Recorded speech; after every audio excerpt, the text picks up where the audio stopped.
Right, good evening everybody. Welcome to Broadland Cabinet on this Tuesday 23rd of April 2024. We are being live streamed but only by audio this evening. Thank you. So if I can take us therefore to item 1, which is the declarations of interest. Does anybody have any declarations of interest?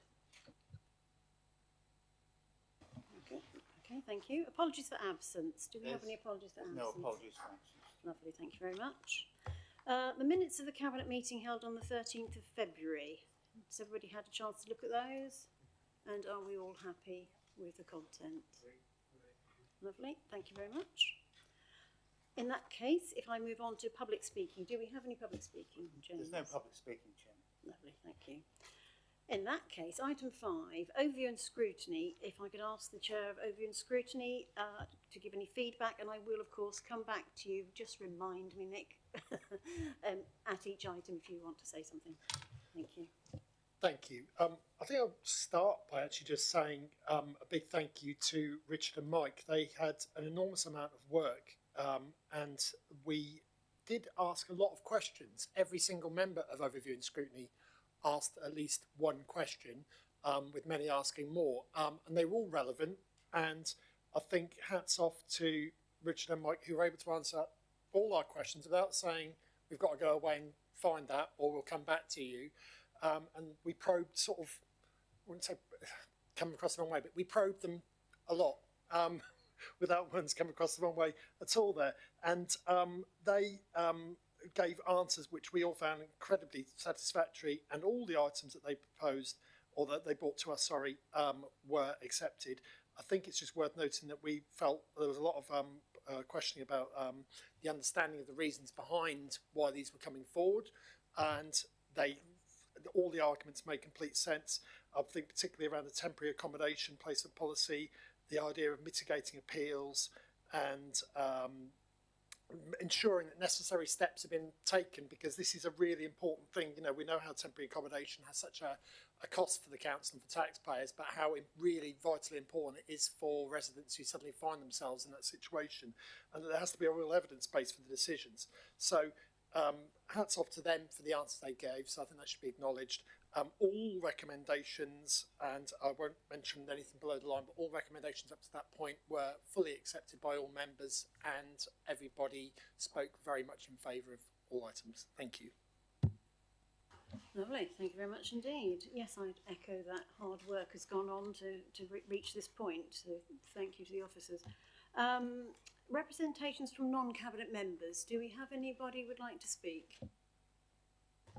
Thank you, Chairman. It was only on the accept item, so later on I'd like to speak. Thank you. But I'd just like to echo what the Chairman of Overview and Scrutiny said. I think it was a exceptionally good meeting, actually, and I think it was, it was good, wasn't it? I think we all worked together in a very positive way. Thank you. Good. It's nice to hear Overview and Scrutiny doing a really good job, because that's what we need, isn't it? Just wave at me, Fran, though, because I might forget when I get to that item, but it won't be deliberate, I promise you. So, in that case, if I take us to item 7 then, which is the policy for residents experiencing domestic abuse, and it is that dynamic duo, Richard and Mike again. So, if you're happy to lead off, that would be great. Thank you very much. Thank you very much, Chair. Thank you for those kind words, members. So the first of a number of policies I've got to present to you today is the domestic abuse policy. This is a policy that kind of encompasses all the domestic abuse approaches that we have throughout the council. However, at present, were a customer to come and solely seek advice through our policies, they would have to look at numerous policies rather than a one-stop shop. This provides that one-stop shop. As a council, we are working very hard to obtain the DAHA accreditation, which is Domestic Abuse Housing Alliance accreditation. And this is part of we need to have this policy in order to gain this. A little bit of background really quickly. The DA Act came in 2021, placed greater responsibilities on local authorities. The DAHA accreditation is a way in which we can make sure we meet all our domestic abuse requirements as they provide the framework around all the actions that we should make rather than us making sure that we're doing it ourselves. Okay. We've seen a 62% rise in domestic abuse presentations since enacted, and we're seeing at present about 6 to 7 cases just for Broadland a month, and 13 cases across both councils. As part of this work as well, mandatory training is being pushed out to all staff. We've relaunched the DA Champions, and this has also been done within the member arena as well. And all other councils in Norfolk are going along this work stream, as well as numerous other housing associations. So without further ado, I'd like to move to the... Sorry, and just to say, we're going to jump in. Just to be useful to know, in terms of the work we've done, our sanctuary scheme that we launched last year, about keeping people in their own home. I was talking with Kevin, who runs a team last year, and in Broadland Council, we've completed more support for individual homes than any other district in Norfolk, and it just goes to show, I think, the fact that we've raised the profile and we're actually delivering on a really important agenda. Actually, we can get out there, and we've got the resources on the ground to be able to make that work. So again, just to bring that all together has been really positive. You were about to say that. I was only going to move on to a recommendation, but that might be Chair. You would like to do that. Yeah, just hold on a second. Is there something you'd like to say, Natasha, at all? Yeah, just to add to it, really, how I was just saying in our group meeting beforehand that every suggestion that was made in policy development panel or emails that people have sent regarding minor little tweaks and things like that, such as on the website, the leave quickly button, a link to some more information on honour-based violence, a link for information about having your pets fostered, and everything that's been put forward has been accepted. So I think it's such a thorough process. It's really listened to members. There's not much else I can add to it. I can't see anybody having any reason to not support it, but the work that's gone into it, I feel like I'm getting deja vu every time you bring it up, Beth, and like I'm talking about it every week, but I'm really pleased, and again, thank you to the team who've put in so much work. Thank you. Yeah, I can see it's really comprehensive. I think that has been a good thing. Yes, Stuart and then Jan. Just to say, thoroughly support this, and I think in some quarters people think it's solely a woman's issue, and this is not. A few years ago, I did actually know personally a gentleman who was rehoused by this authority because they were being abused in a domestic situation when the lady got a drink or two underneath her belt. That's a good point. Yeah, I mean it's worrying, isn't it? The increase in cases. What does that say about society as we are at the moment? But the pressures on people, and the fact that there's been a 62% increase in cases you were talking about, 67 a month. It's important that we do have an effective response to domestic abuse. So certainly support this, and. I know Natasha mentioned this last time about the DAHA training as well, and how important that is for us to be aware of how to respond effectively, and that is on our Skillgate training, I think, for everyone to take. Yeah, just to stress that is also available for members to undertake if you know, I think that would be useful for them to do. Yes, Steve, do you have something to say? In relation to this, I think the other thing that Richard and Mike was also referring to here was the nature of coordination now and joined upness of the policy in action and what we can do locally. And you did refer to that just now, Mike, as well, about what we can do on the ground. That's really important, this, because quite often there's been a sort of disjointed approach. We're aware of it, but this actually is joined up and heading towards the DIRA accreditation is clearly a move in well, the only way we should be moving forward, actually. I believe other councils as well are aiming for the same position, but again, having that joined up approach that we've got in this policy is certainly needed, and it's very much welcomed.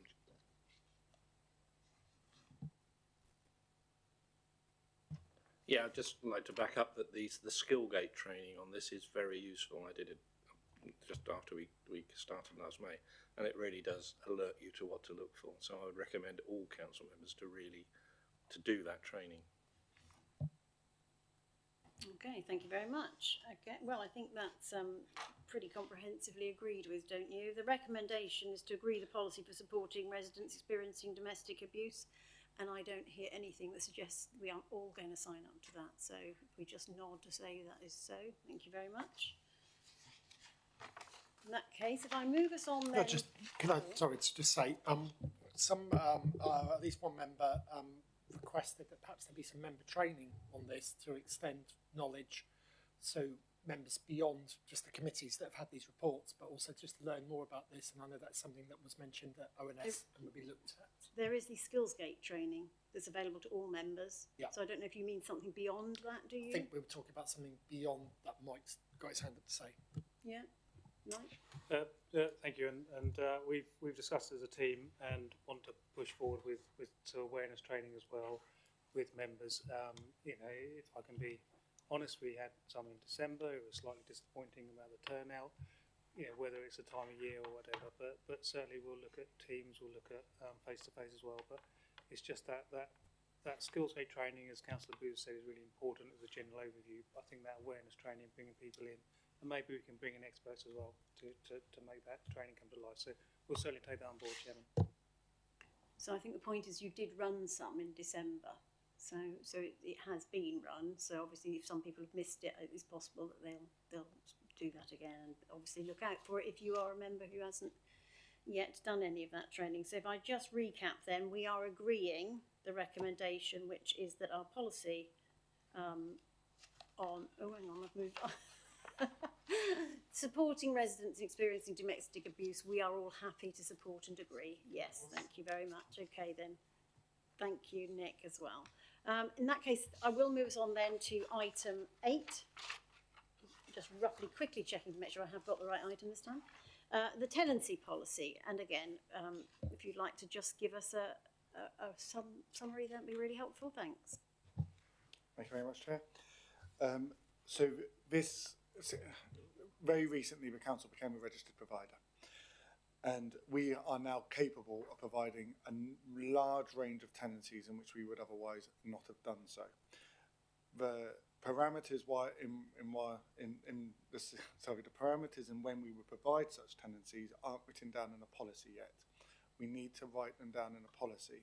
Now, a significant amount of this document will never be utilised by the council, and that was very much addressed within ONS as well. However, if we do not write down the situations whereby a tenancy will occur, there is every risk that a tenancy might be implied. So therefore, we need to write down the circumstances. Now, as a council, the only tenancy we currently utilise is a licensed tenancy, which isn't even a tenancy in technicality, so it's a license agreement, and that is detailed within the policy. The rest of them we may use if we ever wanted to in the future. However, there is no desire to do so, and there is no infrastructure to allow to do so now. But we need to make sure, for example, if a secure tenancy was going to be implied, we can go to the policy now if this is agreed and say, no, because the situations whereby this tenancy has occurred does not fit within this policy, therefore a secure tenancy has not been applied. You are still within the license agreement in which we so set. Okay, so it's a bit of a policy which is there to negate situations that may happen rather than a situation that would happen, as most policies are. However, we do need to have this as an RP to make sure we are hitting our statutory requirements. Thank you, Chair. I can't add anything particularly more interesting than what you've already just said. We'll try and add some jazz hands to it, but I can't really. Obviously, this is a result of our P status. It covers all grounds, and I think the most important thing is that everyone is clear, both the residents and all staff members. Thank you. Yeah, I think it's quite obvious, isn't it, that we have to have it. If we don't have it, we can't justify things. So it's imperative. There isn't really an option for us to do anything other than. But I would say it is very comprehensive.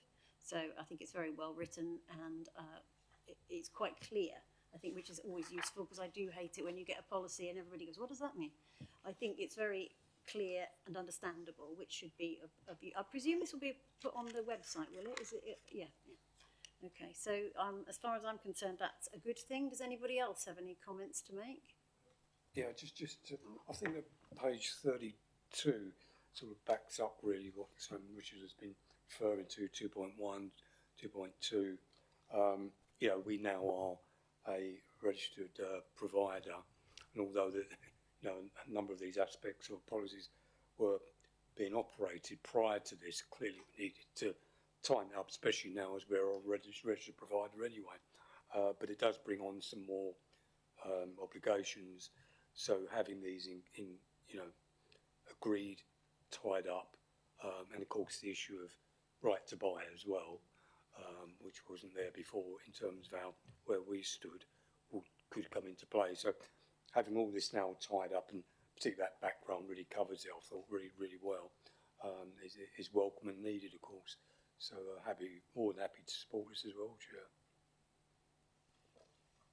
Stuart, you had a comment. Yeah, I was going to say similar things, but also I'd thank officers and all those involved in getting us as a registered provider. I think that's very good. Also, that this policy does give clear information for our tenants, but it also gives the council option relatively easily for further courses of action, if indeed we decide to go down that way. Thank you, Chair. Yeah, thank you. It's interesting, isn't it? Because when you do read the policy, it's not until you start reading it you suddenly think, oh, there are quite a lot of different options available for a tenancy, and of course they do all have different implications. So you just don't always think of them off the top of your head, do you? But so it's quite interesting to see them all written down. So I do think you've covered every aspect here. So I'm happy to support that. And it shows the breadth of knowledge of our officer team. Absolutely, yes, indeed. So we're all happy to recommend the adoption of this tenancy policy to council, yes? Excellent, thank you very much. Right, so item 9. It's like you've taken up residence over there, isn't it? Is there a policy for that? I'm not sure. Sorry. Yeah.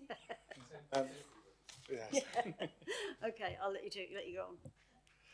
So this one's a temporary accommodation placement policy. So at present we don't have a placement policy, so we could be subject to challenge. That's never been an issue regarding where we place people at present up till now, largely because we've had a suitable supply of local stock through purchase. However, the issue is more and more districts are facing homelessness, just like we are. The demand on spot purchase stock is growing. To add another level of complexity, we're also buying a lot of stock. So we do need to make sure that in every situation, wherever possible, we utilise our stock to mitigate the cost on the council, but also make sure that if we are going to be paying anyone to accommodate someone, we may as well be paying ourselves as a council. Of course, suitability does come into this. We have bought our stock that we're buying either through the LAF or through the current temporary accommodation investment plan is spread across the district. However, there will be situations where it's not perfect to sit within our stock. We do, within this policy, talk about certain situations where suitability will be assessed. So the point I'm getting at, this isn't a blanket approach. Within there, it provides a criteria, it provides a framework for officers to consider when placing people. It also provides us, again, a defence if it goes through to Ombudsman. At present, because we don't have a policy, all the Ombudsman will look at is to see if we do have a policy and then judge us on whether we're meeting that policy. At present, because we do not have a policy, our defence is quite weak. So we need to make sure we have it in here to provide the framework to the officers, but also provide us a defence if we were to be able to be challenged in the future. Okay then, so there's quite a lot in here as well, isn't there? Would you like to add anything to that, Natasha? Well, again, I'm not sure there's much more I can add. It's a common sense approach. We have to provide the right accommodation in the right places for the right people. This pulls everything together and offers us protection if we ever are to be challenged. That we are increasing our stock of TA, so I guess that risk of potential challenge has also increased with it, and you're doing the right thing. I obviously have absolute faith in the officers to do all the right work. You know what you're doing better than I do, but you know, we need to have it all written down and to make sure everyone is clear. And that's obviously what you're doing, so thank you. Thank you. I'm happy to welcome the policy, and I think something which I particularly welcome is where it places bed and breakfast within the hierarchy, because it's often something that is commented on, and it is sort of the next worst thing to homelessness in many respects is when families are put into bed and breakfast accommodation. We're very clear in this policy that it is only when other more suitable options cannot be sourced, and we set a clear time frame to move people on from that, and I think that's exactly the right place to be. So I'm very happy to endorse. Okay. So, I think it's important in many ways, but it shows the complexity, but it also shows in a very transparent way, you know, all the issues that have to be covered. So, and as has been commented, suitability of accommodation is really important to show that we are actually providing suitable accommodation, habitable accommodation. So very much support it. yeah, I think under item 2, isn't it, where you talk about the different legislations and case law, there's quite a list there, isn't there, to to try to comply with, and it is something that could be a risk to the council if we aren't seen to be dealing with it in the right way. So I think this very much brings us forward to having the right things in the right place to stop us having any challenge, or at least being able to justify what we've done when we've done it. So I am more than happy to recommend this to council, and I'm going to hope and assume that everybody else will agree with me. Is that right? Yes, lovely. Okay, thank you very much. So that brings us to item 10, which is the private rented sector offer policy, which was the one that was slightly of a surprise to me because I hadn't realised actually, which just goes to show, doesn't it, what you don't always know is that we had quite as much privately rented stock. Where you go. Thank you very much, Chair. So at present, we're seeing we've got a very few numbers in within our temporary accommodation who may not consider every possible option available to them. We've seen a number of people. Our second biggest reason for homelessness is the end of private rental sector. So we are seeing people come to us and they go, well, I now have gone to the council, well, so surely I will get a social house. One of the key tests that we have is affordability. If people can afford to go into the private rental sector, we should be encouraging them to do so. We should be encouraging them to do affordable purchase as well. What we shouldn't be encouraging is everybody to fall down to the lowest denominator, because that needs to be reserved for the people who can't afford the other options. And the private rental sector offer policy is to provide, again, that framework around whereby we will discharge our homeless duties into the private rental sector offer. If they do not cooperate, that will end assistance. I just want to provide Cabinet with reassurance. What we often do is we say, this is the end of your assistance. However, as you now know, this is your statutory limits. We will assist you one more time. So we use it as an option to discharge our duties, but then people often then go, oh my God, and we go, yes, we're happy to continue supporting, and in many ways it's a shot across the barrel. However, if they do not cooperate in that second one, that will allow us to end our duties and therefore end any stay in temporary accommodation, any costly stay in temporary accommodation, for example. Thank you very much, Chair.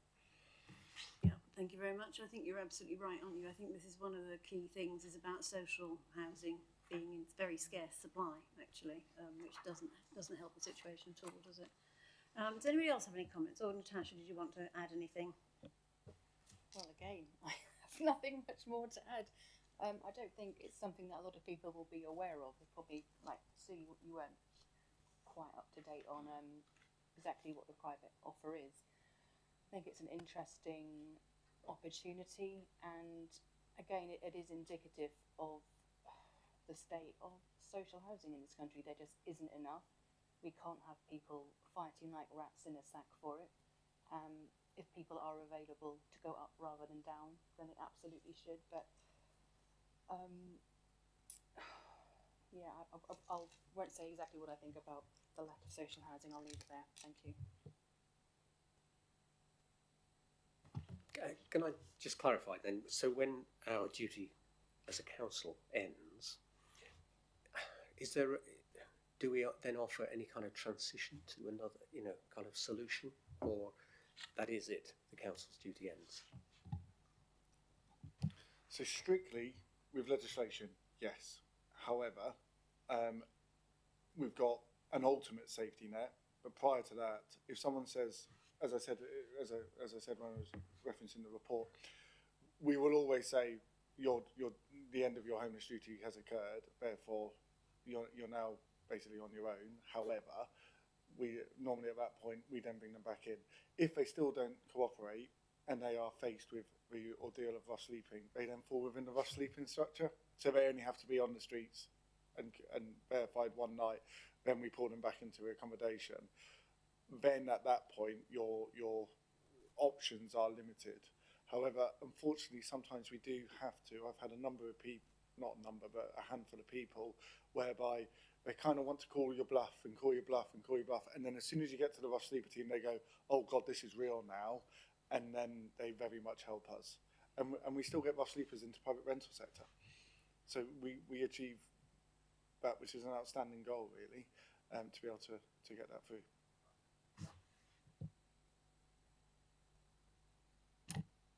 Sorry, this is essentially covering, there's limited resources, we've got housing associations, and then we've also need private rented sector as well to be able to try to discharge our duties, etc.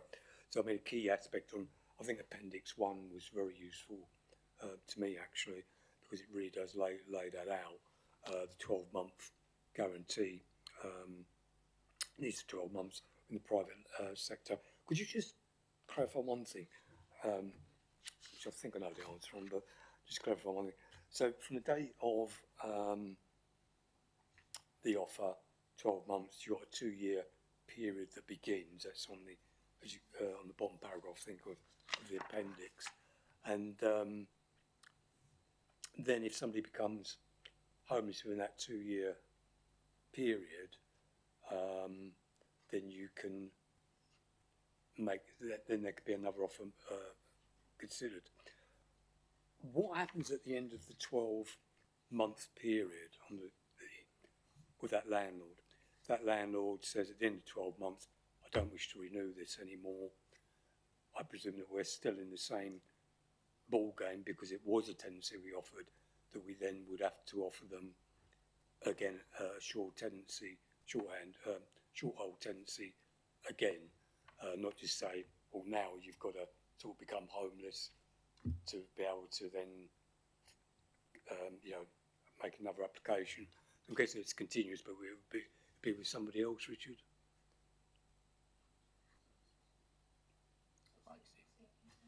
Thank you. So 100%. We've all, it doesn't have to be a private rental sector that we've offered. It could have been that someone's just in private. The first thing we do when someone calls us up and says that my tenancy is coming to an end is call the landlord and see if there's anything we can do to rescue that tenancy. We hope to receive that information a good 3-4 months beforehand, so then we can start working on either what can we do to keep them in that current property, or what can we do to get them another property ASAP, so they're not going to face any period in temporary accommodation, any real life homelessness. You try and just move from one place to another. The 2-year factor is within statute. The reason why it's 2 years is because we don't do this necessarily. We may do it because it suits the resident. If you discharge out of area and you lose that tenancy within the first 2 years, you can go back to the area that provided you with homelessness support and they will provide you homelessness support. Does that make sense? So someone may come to us and go, I want to live in Norwich, that's where I work, for example. We can source, find, help them get into that private rental property. If they were then to go to Norwich, Norwich would probably then say, you're within the 2 years, you need to go back to Broadland, and we would continue to provide that support to them.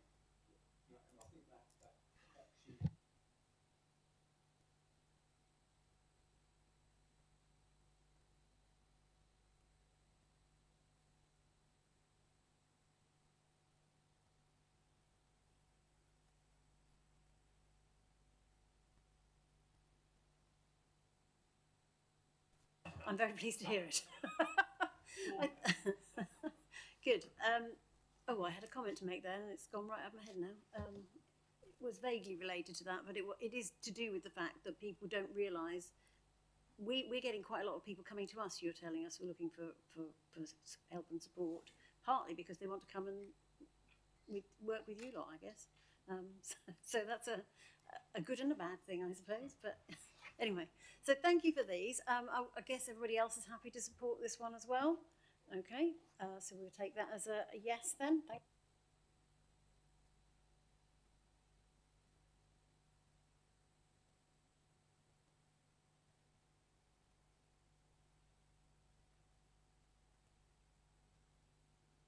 Okay, so that brings us to item 11, which is the procedure for conducting internal statutory reviews of homeless decisions. Also a very important feature, I think. Thank you very much. Thank you. I'd like to say this is the more exciting one out of the reports, but it is a very important report. At present, we don't have a robust enough structure for conducting reviews within Broadland. This policy seeks to put something within the Constitution to make sure that there are suitable delegated permissions to allow officers to lead in statutory reviews. The kind of reviews that may come up, for example, is if we find someone intentionally homeless, that would be a review. They have a right to review that decision. I mean, to be honest, they have a review if we find them homeless. They have a right to review that decision as well. This seeks to provide that clear framework for officers to work to. However, all that needs to be done in law is all you need is a officer senior to the original officer that made the decision. However, we want to go further with this. I really value member oversight with our decisions. It works in two ways. One, I gain a full appreciation of the kind of direction in which we want to work as a council from when we're involving members, but equally, when members have an oversight on the kind of decisions we're having to make and the sometimes difficult people we're having to deal with, there's a bit of an understanding of the decision and why the decisions we've come. So it creates that level of trust from a member to an officer level. So to add on to the senior manager making that decision, I also, within the document, I'm recommending a 6 months review of any reviews that have been completed with the portfolio holder and the leader of the council as well. Thank you very much, Chair. Thank you. Yes, I just made a little start. I forgot I'd been put into that. I take your point. I think sometimes as members we don't always understand how difficult it can be and what sorts of cases we're getting. So I do think it's quite useful.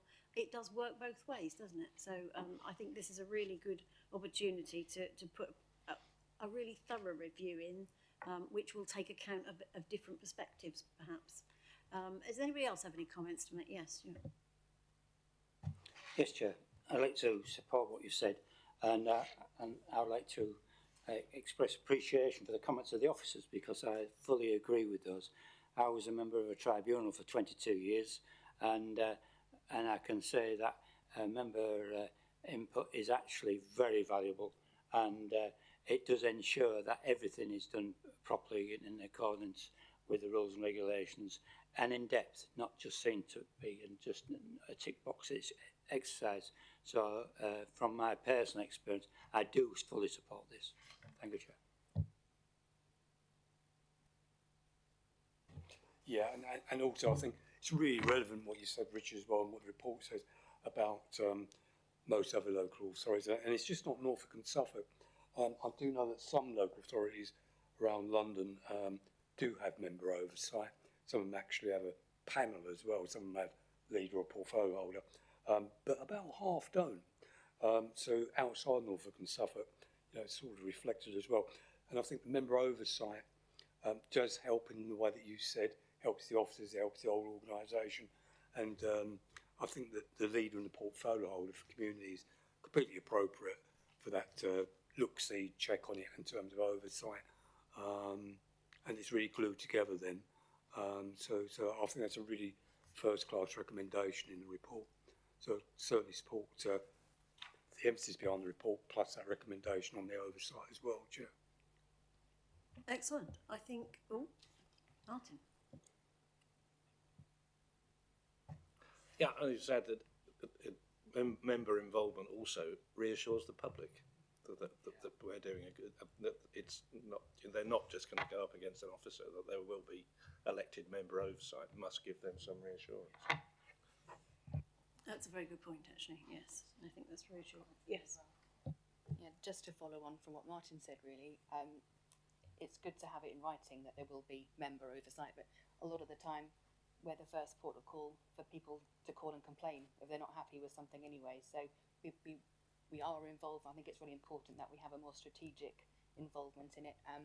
Sadly, I am very much aware of the kind of people in very difficult circumstances that we are dealing with. So I have a huge amount of sympathy with the officer team having to deal with this.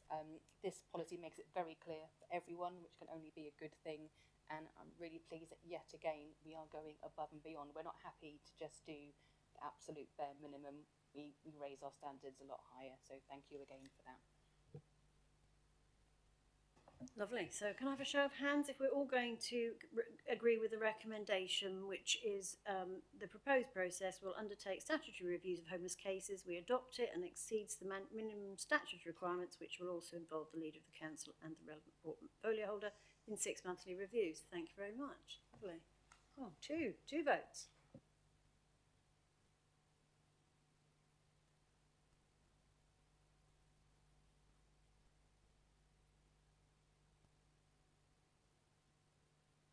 Right, I'll just move us to item 12, which is the forward plan. Does anybody have any comments on the forward plan? I notice it's gone all the way to April 25 or something now, so it's quite comprehensive. There's a lot on there. We were having a quick flick through and thinking about what's coming up. Anybody any specific comments or? Sorry, Chair. November 24. Robotic process automation business case. So we've got it listed here as obviously Dan's portfolio business case in relation to this, and I understand it's going to Cabinet, or the intention is at the moment to go to Cabinet on the 5th November, Council on 19th December. I think we just need to make sure we've got in the box there the finance portfolio holder is involved in that as well. We can just enter that in that box. I think we'd be happy.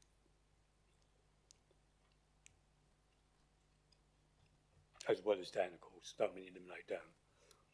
We're not eliminating you, Dan. I hope you're happy with that. We're just adding Steve to the equation. I think there was another example actually in June, wasn't there? We looked at the Plumstead Road land options, and I think we felt that perhaps that ought to be the leader rather than economic development portfolio holder, but we can review that. I think I've got the managing director sitting next to me, so he's nodding. So I think we'll have a little look at those in the next couple of weeks. Is that all right? Okay, thank you. So if we move on then, at this point now I'm going to move the page. So I am now moving on to item 13, which will be the exclusion of the press and public. I move that the press and public be excluded from the meeting for the remaining items of business, because otherwise information which is exempt information by virtue of paragraph 3 of part 1 of schedule 12A of the Local Government Act 1972, as amended by the Local Government Access to Information Variation Order 2000